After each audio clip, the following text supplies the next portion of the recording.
Hey guys, welcome back to another episode on How Logical. In today's video, I will show you the step-by-step process on how you can get logged into your Amazon credit card account online. Firstly, open up any web browser on your PC.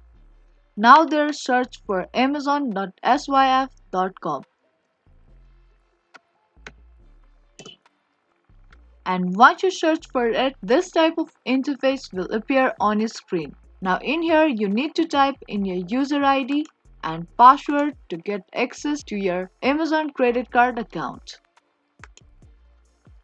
You can tap on Show button to reveal and confirm your password before moving on. And if in case you have forgotten your user ID or your password, you can retrieve it by tapping on user ID or password. And once you're done with typing in your account details correctly, tap on Secure Login to get logged into your Amazon credit card account online.